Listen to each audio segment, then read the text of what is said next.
friends was like, you a real one. Men who I was, dating was like, you're crazy. This ain't real. He just pillow talking you. So it got to the point where I was just like, you know what? I'm not finna tell nobody.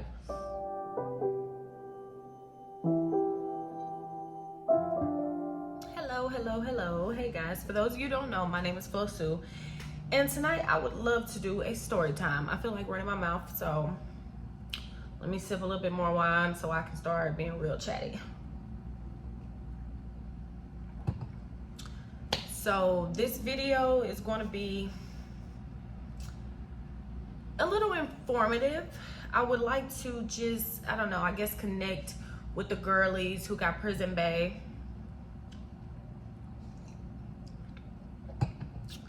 Or if you just want to be nosy and hear a story, here you go. So, yes, I was involved in a prison relationship, but it wasn't like that. It wasn't like I met him on some app or something and I found out he was in prison and I fell in love. No, it was low-key romantic a little bit, just a little bit. I don't know, depends on who you ask. Anywho, so I hope that if he watches this, he don't be mad at me because, I only want to speak my truth. I only want to share my experience. Maybe I can help some girl out there that's dumb enough to get into a prison relationship. Well, I don't want to call anybody stupid because, some of us have been there. I don't want to say we all have been there. However, if it is your situation, nobody's judging you. I don't know. But yeah, so my situation, I don't know how any of y'all other girls get into y'all prison relationships, but mine was different. It is over now. Thank God. I can't believe that I was even in a situation like that, to be honest. Like I'm still surprised at myself. I really am. So let's rewind. It was the year 1990. No, just playing. I'm not that old. But I met this guy when I was 16, and I thought I was in love.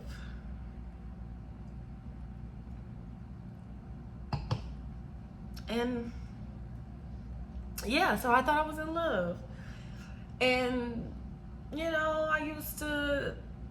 I wasn't a bad child, but I did used to be out late night, chilling with the cool kids. That man was something else. So yeah, I thought I was in love. Fast forward, like I said, I was 16 at the time. Fast forward to us being adults, because he was a few years older than me. I was 16, he was 19 at the time. Fast forward to us not working out. It was your nice ghetto little love story. Called it off. Fast forward a few years later, he ended up going to prison. Yes. He went to prison. And for whatever reason, this man had a hold on me. I don't know what it was. I don't know. But he had a hold on me at that time. So it's crazy how glossy I am. I swear, guys. Like I am a little hot, but this is really oil. Like I said, I took a shower and now I'm all oiled up, real slippery, ready for bed. But anyways, where was I at? Okay, rewind. So we were in love, at least I thought we were at that time. And he ended up going to prison. And should I say what he went for? I don't even know why. Like, I be ashamed every time I've mentioned it or talked about it with people. They're like, what he go to jail for? And I'll be like,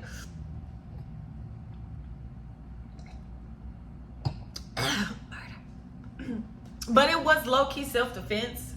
It depends on who you ask, but that's not why we're here.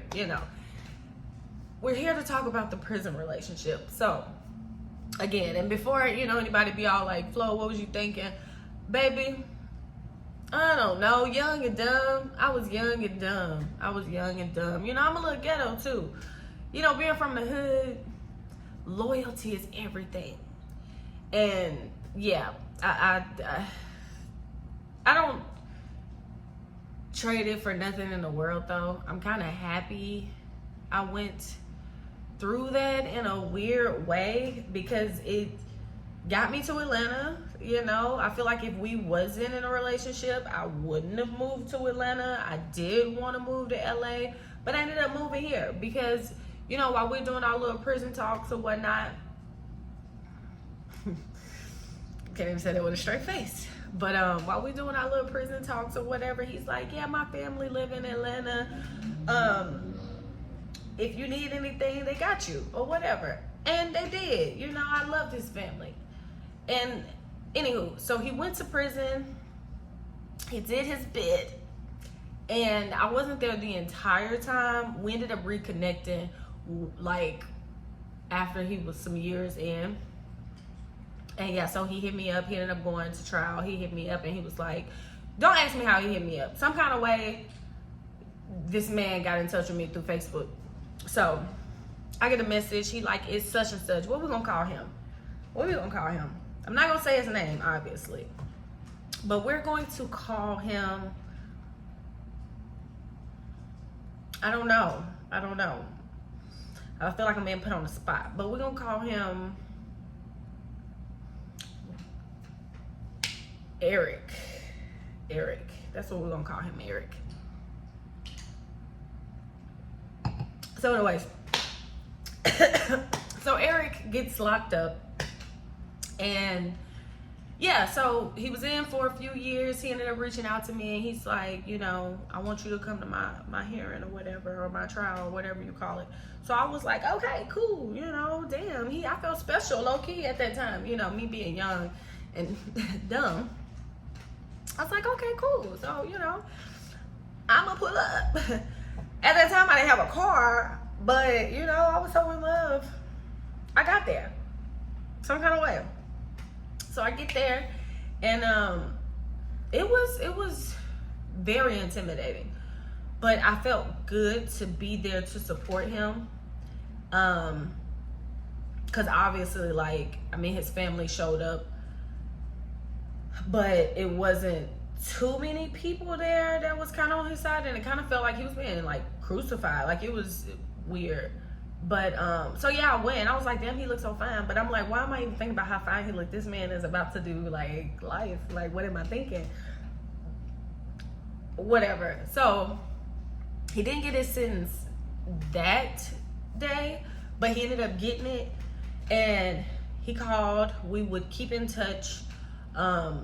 We were, you know, cool, or I thought we were definitely friends at that time.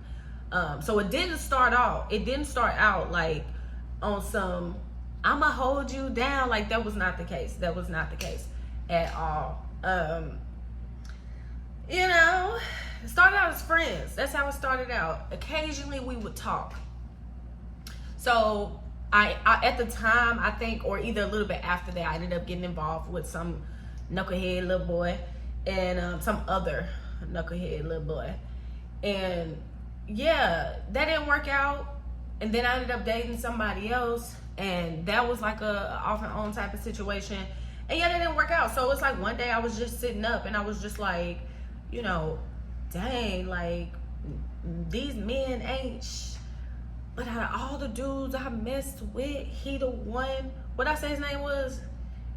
Eric is the one that kept it real with me. So at the time it made sense. Like, my logic was logicking.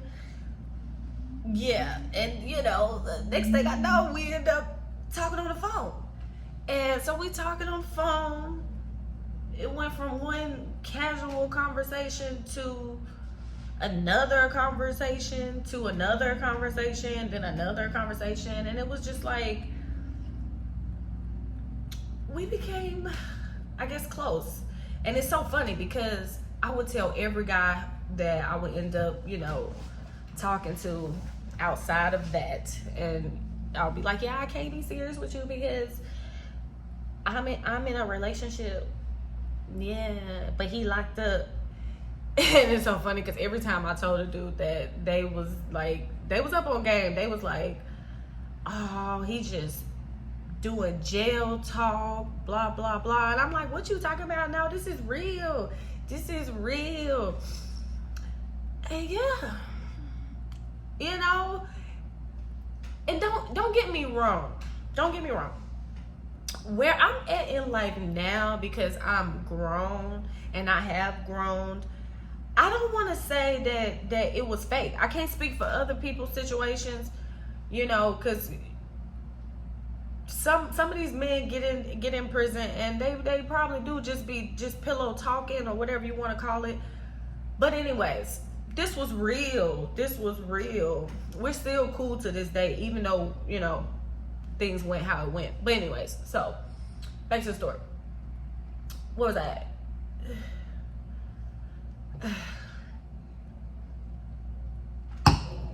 So, yeah, so we got close. And then it turned into a whole, you know, I love you, baby type of situation. And then we both was like on the same page with, I'm feeling you, you feeling me, blah, blah, blah, woo-tee-woo.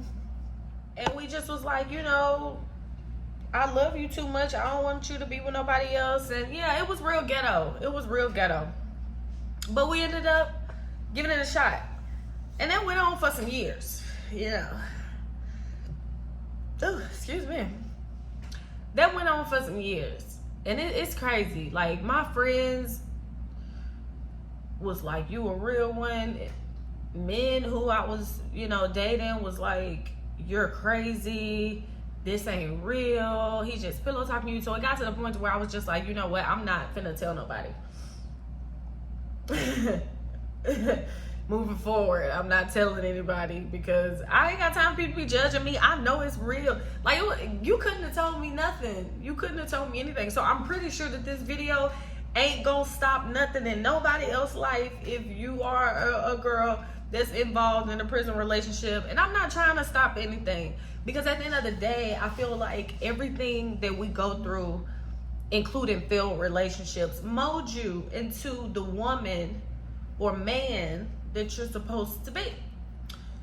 So don't listen to me. I'm just sharing my experience, and hopefully, you know, if you decide not to do it based off of my story, then you're smart.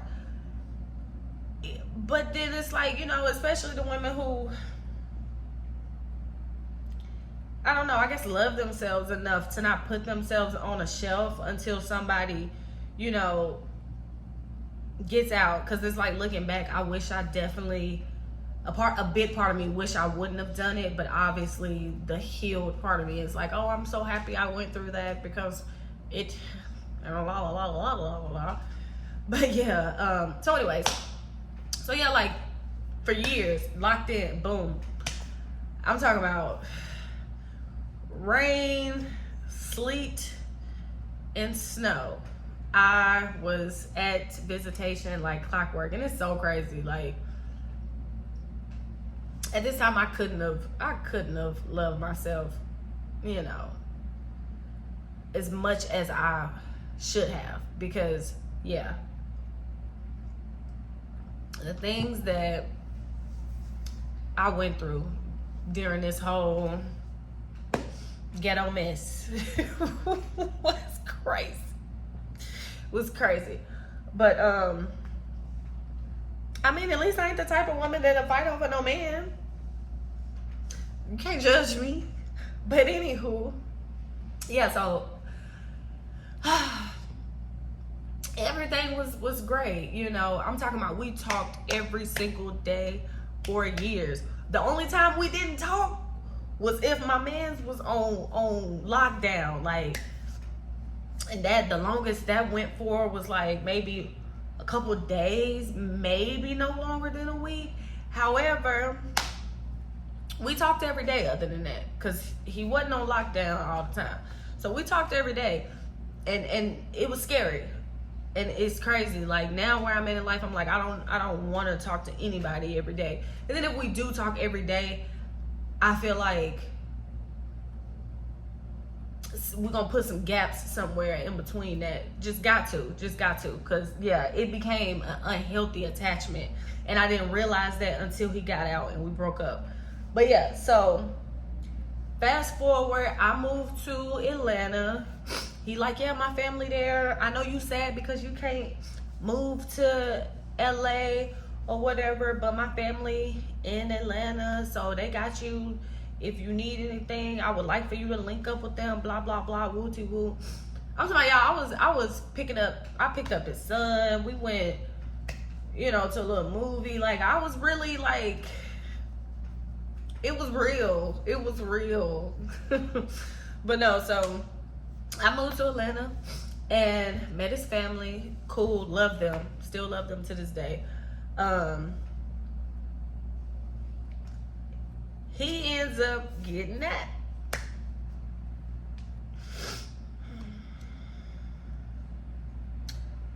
He gets out.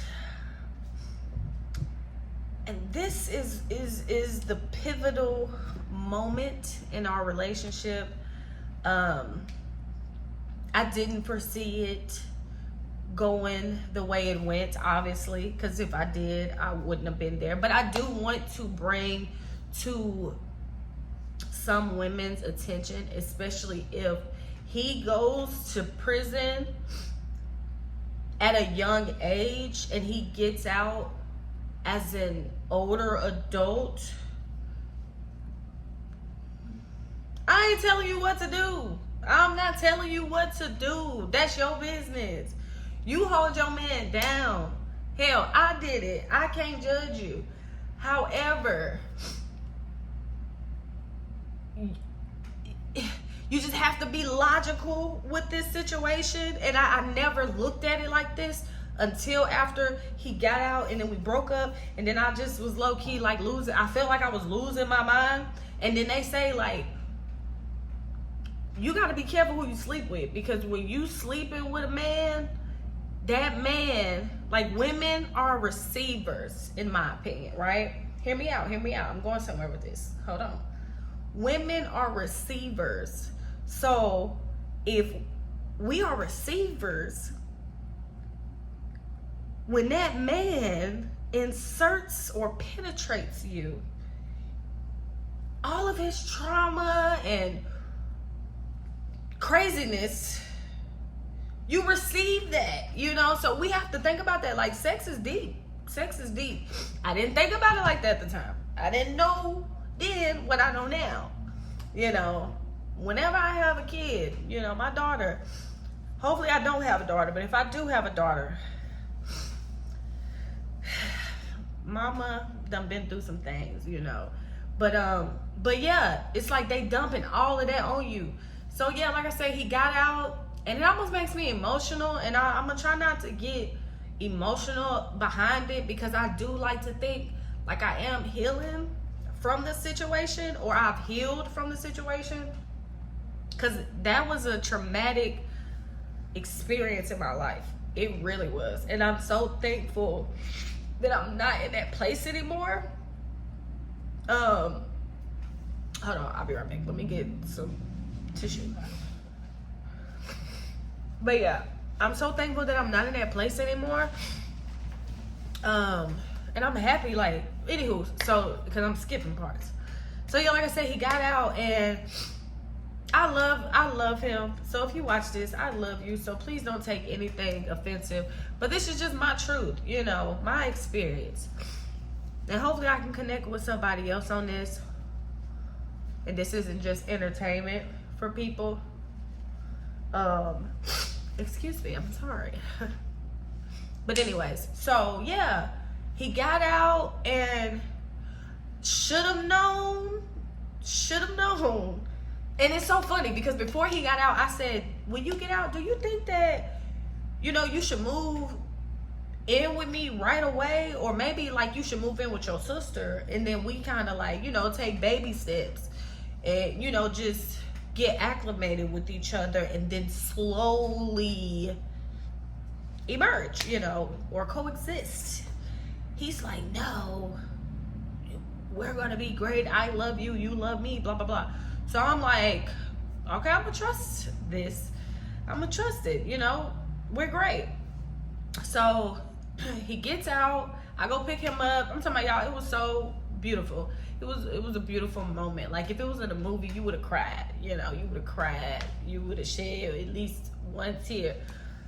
So yeah, pick him up, we making our way downtown, walking fast, speeding fast, and I'm home.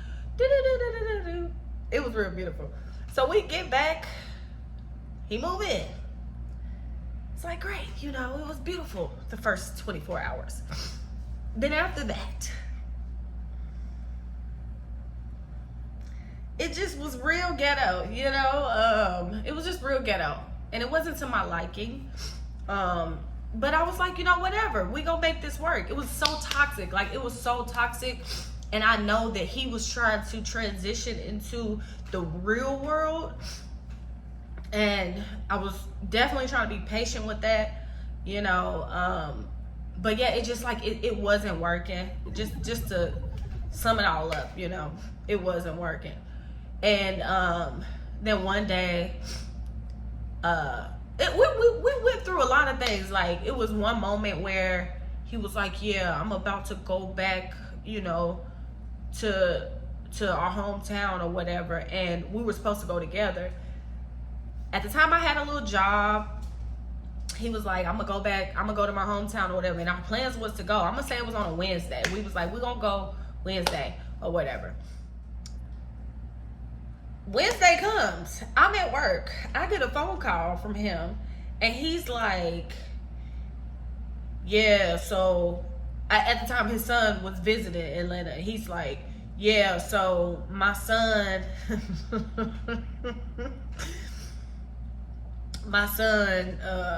ready to go home, and my homie about to ride down to Nashville, and we finna ride with him or whatever. So I'm thinking, like a fool, what am I to do? So what does that mean? Am I supposed to meet you there? Like, what, am I meeting you, or like, what's happening?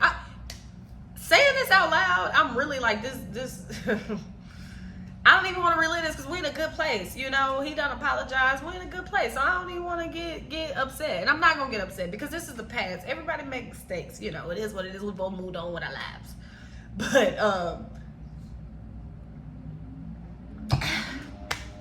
But yeah, so he ended up going to Nashville without me. And I don't know, maybe I was just too blinded by the fact that, oh, my baby is out, he home, so we about to live our best life. And it was his first time going back to our hometown, and so he was, you know, I was expecting for him to be around, like, you know, friends and stuff, and family, and have, you know, just have fun. So I'm thinking it's supposed to be positive. Yeah, y'all, get down there, did me dirty, you know. We got into it. It was some messed up situations going on. But yeah, I tried to let it slide. Tried to let that whole incident slide. Fast forward, I come back or whatever, and he's on some, I don't know when. I'm like, hey baby, when you coming back? He's like, I don't know when I'm coming back. I'm like, what do you mean? You in a relationship, like this, you ain't supposed to just, you know. More the story, he got out and switched up, you know. It's a hard pill to swallow. He got out, switched up. However, I think at that time he was in a position to where he wanted to make us work, but then he was also like a kid in the candy store, so he wanted to obviously be around his homies and do him, which wasn't a problem. I just thought that we had built that type of relationship to where we, you know, would be honest with each other, because I'm pretty logical. It's not like I thought he was going to get out of prison and, you know, not want to dibble and dabble a bit, you know. And I was trying to be understanding to that. At least I was understanding to that. But what I wasn't receptive to was all the lies and the cheat and the scheming and all that like sneaky stuff. I don't like that. And I thought like that was our thing, like to be real with each other. But it didn't go like that. You know? It didn't go like that. And then it's crazy because he ended up still not knowing when he was coming back.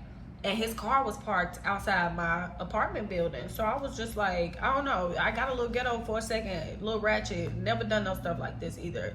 But I was pissed and I needed to take it out on something.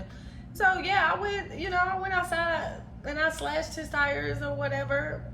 And I told him, when you come and get your stuff, and you can't go right over your sister's house. But we ended up making up. I don't know. It was real ghetto. But we ended up making up. And yeah, so he came back, he came home, and everything was cool, but I was still clearly triggered by that. And it's so funny, like I can't even sit up here and make it like our downfall was 100% his fault, because this relationship, like I'm telling you, relationships definitely will show you things that you need to work on. And I definitely had stuff that I had to work on as well. So it wasn't like I was just perfect and he was just mistreating me. But granted, the stuff that I was contributing or doing to the relationship was completely different from what he was doing. Like I feel like I was insecure in a sense, but now that I know better, I realize that when you're in a relationship with somebody that you love and they don't reassure you or provide that emotional security that you need, and then especially when they not ghosting you, but when they playing in your face and gaslighting you, like that was the thing. Like I felt it in my bones. I was like, I know you cheat. I know you cheating. I know you doing this. I know you doing that. And he kept trying to make it like, I don't know, I'm not. No, I'm not. And I'm just like, something ain't right. And I'm just, I wish men would be honest. Like, just be honest. Like, wouldn't you rather be single and just enjoy all the women that you want? Not get it every night if you want to, from different women. Hell, you can have different flavors of the week, but no, you want to have different flavors, and you want to have, your girl at home or whatever, looking stupid. But I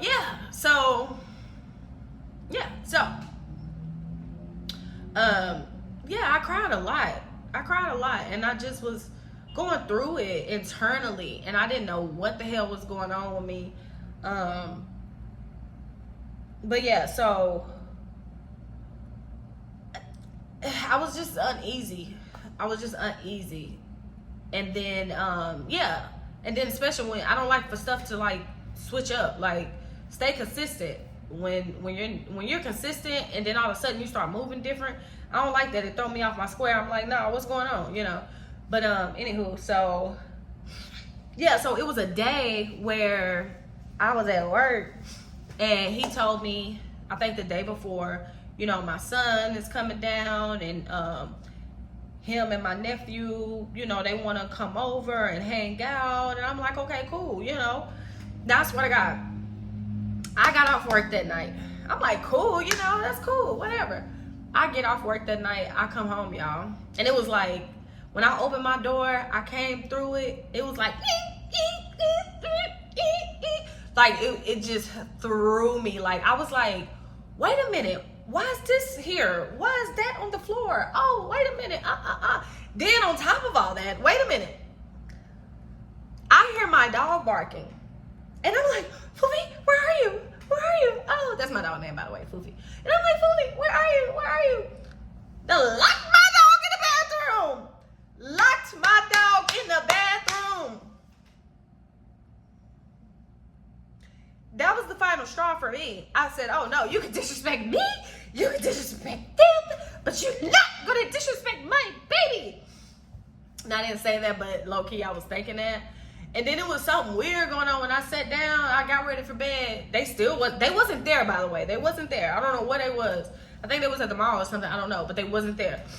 And so I get ready for bed. I was like, whatever, you know, I'll talk to him when he get here. I take a shower, get ready for bed, lay down in the bed, turn the TV on, trying to get on Netflix. Internet's not working. I'm like, what's going on? So I go to the Wi-Fi box. The damn cord to the Wi-Fi is like disconnected from the wall. Like, it was just so weird. Like, the outlet or whatever you call the thing that's in the wall was just like out, like hanging, dangling for its life, you know? And I'm like, what's happening? So my internet wasn't working. So I was trying to fix it. Then I called, Xfinity or whoever the hell I had. And, foreigner got on the phone. I couldn't understand nothing they were saying. I was already on 10, So it's like it was a mixture of things going on. And then it's crazy. Right after, while I was on the phone, representative and all that, he come through the door. And I'm like, okay, we need to talk. He comes in the room.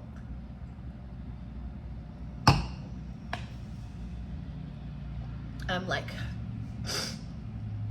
so this isn't working. Like, I'm gonna rip the Band-Aid off type of bitch, I don't like to sugarcoat stuff. I don't know. And it's crazy because I contemplated this. I was like, I do not want this to be over. Maybe we could just like do my original plan. You stay over there with your family and then you come over here on the weekends or something, and let's try to, figure out a way to make it work. Otherwise, I wasted years on nothing. At least that's what I was thinking at the time. And when I told him this ain't gonna work, my dude was like, I'm out. I was like, wait a minute, you ain't gonna talk, he wasn't trying to hear it. He was out. And instantly, I don't even think instantly I felt played, but it was more so like when the communication pattern started to change, when it went from, us talking every day while he was locked up to us talking every 3 days, and then every 3 days turned into every week, and then every week turned into, once a month type. And I'm like, okay, wait a minute. It's like, y'all, the shit was crazy. Okay, talk about prison relationships all day, but what they don't and I don't know, maybe I was the only one that went through this, but if you've been through this, please, let me know.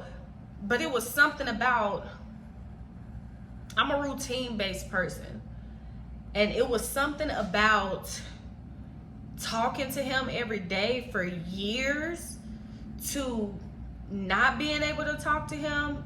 I started feeling like an addict or something. Like, it was so weird. Like, y'all, I didn't recognize myself. I didn't know what was going on. I was like, I don't never want to feel like that again.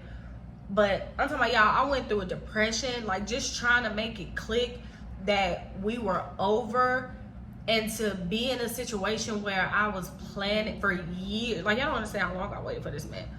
For years, I was waiting for him to get out, and we had a plan. And then for the plan to just like switch just like that, it threw me. Like, I didn't recognize myself. Like, I was like, now when I healed and I finally got to a place to where I was like, okay, I'm finna snap out of this. I'm finna find myself, figure out who I am without him. Because like, I was 21, maybe 22, and it's for damn near my whole 20s. I'm like, I didn't know who I was, and it's crazy that I didn't know better to do better, so I just hope that anybody who hear this, story, something for you to think about. But like I said, me and him, we're in a better place now. we're actually cool. I want to say we're friends. We're working it, working it out. I don't have we have no desire to be back with each other. I'm definitely, in a relationship with somebody else now. But, that was the homie. So it's like, I'm happy that we get into a place to where we actually can at least, talk cordially and not be going at it, because it was so crazy. Like, that was so toxic. Oh my God, that was so toxic. But yeah.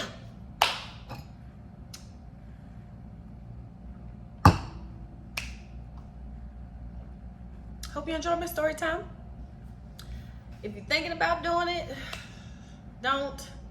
But hey, your story is your story. It definitely helped me and molded me to be a better woman, because after that, I started dating, and I'm like, my caliber of men just started going up, and I found myself being the happiest I've ever been in my life. I started working out. I wasn't working out before.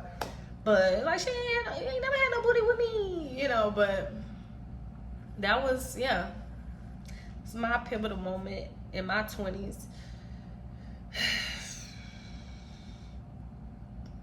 Good luck out there. Hope you enjoyed the story. Also, do not forget, please, please, please do not forget to subscribe to my channel. It will mean so much. Also, comment, share your experience. Say me too. Hashtag, no, don't say hashtag me too, because no disrespect. I don't want, no. However, share your experience. Let me know, if you've gone through a similar situation pertaining to a prison relationship. And yeah. That's all, folks. Make sure you like, comment, and subscribe to my channel. And yeah.